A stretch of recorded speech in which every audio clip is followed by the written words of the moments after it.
Have you ever looked at a huge business failure, maybe a product launch that just completely bombs, and thought to yourself, how? How did this super smart, high IQ people in charge get it so wrong? It's this weird paradox that you see playing out all the time in boardrooms, in startups, everywhere.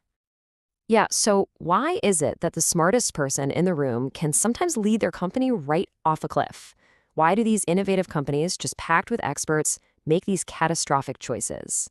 That's really the core question we're going to try to unravel here. Okay, so to get to the bottom of this, we're going to break it down into 5 key parts. First, we'll look at what's called the intelligence trap. Then we'll dive into the 2 systems that are running our thinking. After that, we'll explore just how predictably irrational we all are, see how expertise can actually become a curse, and finally, we'll talk about a whole new way to reframe judgment. All right, let's dive right into our first section, the intelligence trap. So what does that actually mean? When does being smart become a liability? Well, believe it or not, there's actually a scientific term for this. It's called dysrationalia. And what it really highlights is this crucial insight. Being intelligent and being rational are 2 totally separate skills. You can have a genius-level IQ and still be absolutely terrible at making a sound judgment. And as author David Robson points out in his book, our whole society is pretty much built on this misguided belief that a higher IQ automatically leads to better decision-making. But when you look at the evidence, that assumption isn't just wrong, it can be downright dangerous. Okay, so if raw intelligence isn't the problem, then what exactly is going on inside our heads? To figure that out, we kind of need to pop the hood and look at the hidden machinery of our thoughts, which was laid out brilliantly by the Nobel laureate Daniel Kahneman. So in his incredible book, Thinking Fast and Slow, Kahneman gives us this fantastic model. He basically says we have 2 systems of thought. System 1 is your gut reaction. It's fast, it's intuitive, and it's always on. System 2, on the other hand, is your conscious, analytical mind. It's slow, it takes a lot of effort, and honestly, it's pretty lazy. Now, System 1 is really the efficiency engine of our mind, right? It handles thousands of little decisions so we don't have to think about them. But it's a flawed engine. It's built for speed, not accuracy. It just jumps to conclusions and suppresses any doubt to create a simple, coherent story, and it doesn't really care if that story is actually true or not. Okay, you can actually feel these 2 systems at war inside your own head right now. Look at this slide. As fast as you can, I want you to say the color of the ink, not the word you're reading. Go ahead, try it. It's hard, right? That feeling of conflict? That's your automatic System 1 screaming the word, while your effortful System 2 has to fight and grind to name the color. That little internal battle, that's happening in every complex decision we make. So this conflict between our 2 systems, it's not just a fun little brain teaser. It actually leads to these predictable, systematic errors in our judgment.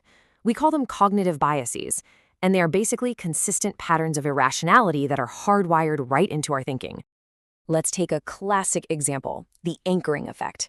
This is our tendency to just latch on to the very first piece of information we get. We let it heavily influence all our later judgments, even if that first piece of info is completely random. So to see this in the wild, researchers ran a really simple experiment at a supermarket to promote Campbell's soup. Some days, they put up a sign that had a purchase limit on it. On other days, they just took the sign down. Simple as that. And the result? It was incredible. When the sign said limit of 12, shoppers bought an average of 7 cans. When there was no limit at all, they bought about half that. That number, 12, which was totally arbitrary, it became an anchor in people's minds, making a purchase of, say, 6 or 7 cans feel totally normal and reasonable. All right, next up, we have the decoy effect. This one is so subtle but so brilliant. It's a tactic that can change your preference between 2 options just by introducing a third, slightly worse one. The classic case study for this is Williams-Sonoma. They launched this bread maker for $275, but sales were just flat. Customers had no context. Was that a good price? Was it worth it? People were stuck and couldn't make a decision. So what do? They introduced a second, slightly larger model and priced it about 50% higher. And just like that, sales of the original $275 machine nearly doubled. That more expensive machine was just a decoy.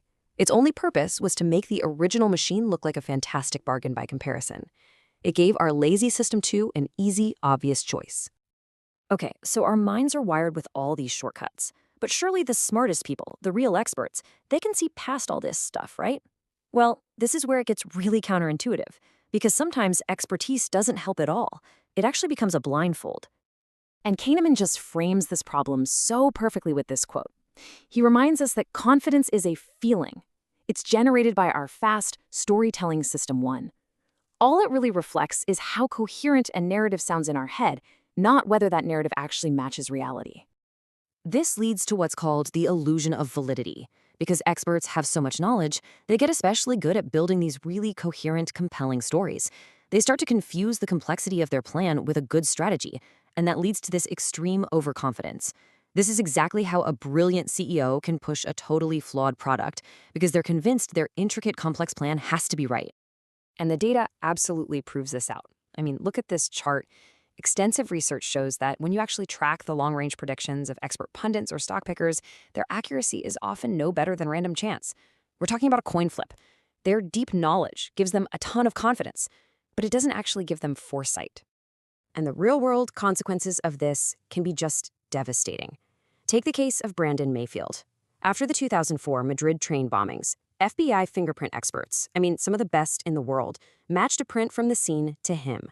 They were 100% confident. They built this powerful, coherent case against him, and he was thrown in jail. There was just one tiny problem. They were completely wrong. He was innocent. It's a truly terrifying lesson in how expert confidence can blind even the most rigorous scientific disciplines. All right, so we've seen the traps, we've looked at the internal wiring, and we've seen the curse of knowledge. So what do we do about it? How do we fix this? The answer isn't just to try to be smarter. It's about fundamentally reframing how we even think about making decisions in the first place.